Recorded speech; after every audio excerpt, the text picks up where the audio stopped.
Senator from West Virginia. Mr. President, just yesterday, all of us returned to the U.S. Capitol following a 5-week stretch where we exercised the opportunity to meet with our constituents in our homes, visited updated projects, and attend events in our respective states. And some of us travel across the country and around the world to expand our understanding and gather lessons so that we can apply that to our work here in Washington. I was able to accomplish this at home by attending my state's annual Economic Development Summit, where I met business leaders from all across West Virginia with a variety of issues from a variety of fields. Through meetings with individuals in specific industries, I was able to share the landscape that I currently see in Washington and hear about the specific policies that are impacting West Virginia most directly. I was also able to attend a really great event, a ribbon-cutting ceremony for a brand new high school in Kanawha County. The school, Herbert Hoover High School, had been decimated, the former school, in 2016 by floods. And we all gathered there and celebrated something that was really awful into something very joyful. And our own home state, Brad Paisley, came and gave us a concert to celebrate with. During the ceremony, the West Virginia spirit was really palpable, so that as the community worked hard to remedy the scars from that horrible flood. It was a special occasion, and I think it proved to me and to all of us the resiliency that defines the people of my state, and I would say Connecticut as well. The August work period also provided the opportunity for me to lead an all-women congressional delegation of bipartisan, bicameral members to the Indo-Pacific region. The trip kind of had a dual mission. The first was to discuss national and global security and energy in the Indo-Pacific region. The second was to explore issues related to the empowerment of women and girls, the status of women in sports, and building on current momentum in that space. To do both in a week is certainly a tall order, as the two are seemingly disconnected. We went hoping originally, obviously, to see the U.S. women's soccer team play in the World Cup. We didn't quite get to see them, but we did see all of the excitement around the Women's World Cup, and we did get to see a great match between Japan and Sweden. But the experience we gained proved that these topics are really more related than what meets the eye. The center focus that binds these two missions that we had together are our U.S. values. These values are tangible power and have tangible power, and our ability to lead by our values displays the influence that our nation has in both of these areas. When Congress passed Title IX of the Education Amendments in 1972, sex discrimination in education programs and activities offered by any entity that receives federal financial assistance was barred. It was monumental legislation for women and women's sports. This forever changed the way that women participate in our society and has paved the way for life-changing scholarships, a dramatic change in women's participation in our economy, and the consequent rise of U.S. women's sports. The ascension of women's involvement in sports has created a ripple effect that is not just felt in our country, we certainly saw it halfway around the world, but around the entire globe. American coaches and former players have traveled globally to inspire and encourage the next generation of female athletes.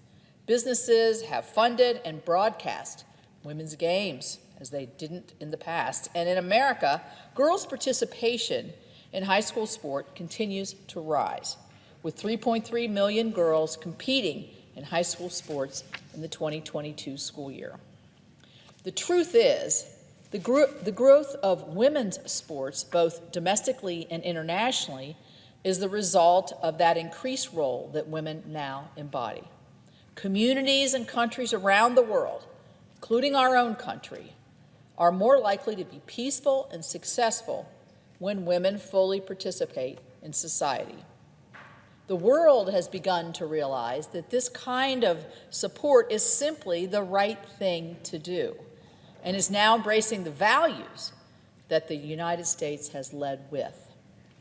Our CODEL saw this directly through our travel in Australia and New Zealand and our meeting with leaders from the Women's World Cup. We met with the U.S. leaders and we met with the international leaders. And while the U.S. didn't take home that title this year, our presence alone continues to have an impact in every tournament where the Stars and Stripes are represented. Now the question remains, how is women's empowerment a metaphor, sports I'm talking about too, a metaphor for global security?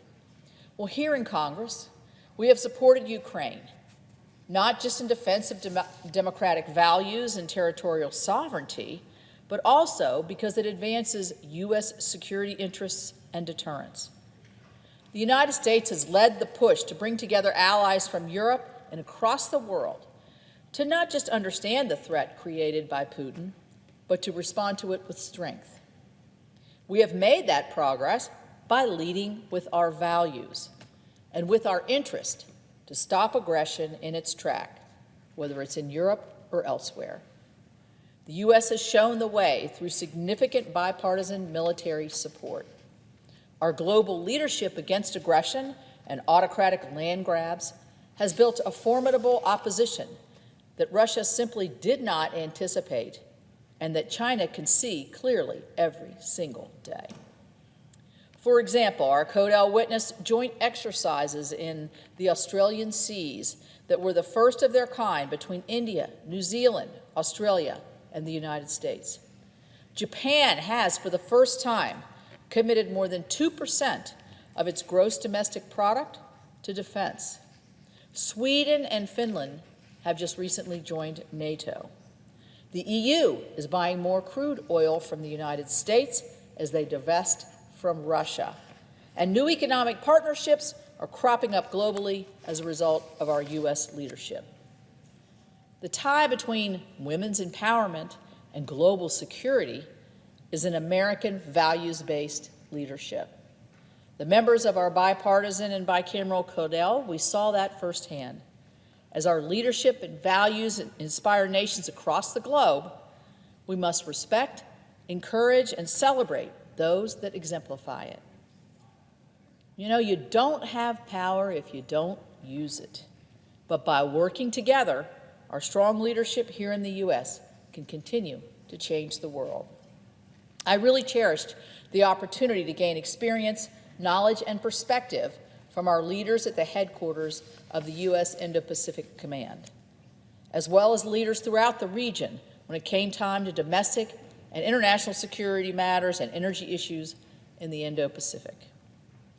I'm also thankful for the company and counsel from the other members of our CODEL. Senator Cindy Hyde-Smith from Mississippi, Representative Chrissy Houlihan from Pennsylvania, Representative Kathy Castor from Florida, and Representative Nicole Maliotakis from New York, as well as their desire as that we all shared together to engage on these topics and issues. There is no doubt that Congress has an extensive list of challenges facing us in the coming month. But I am really confident in our ability to meet the needs of our country, both domestically and abroad, and to exemplify that value-based leadership that was evident throughout our trip. With that, I yield the floor.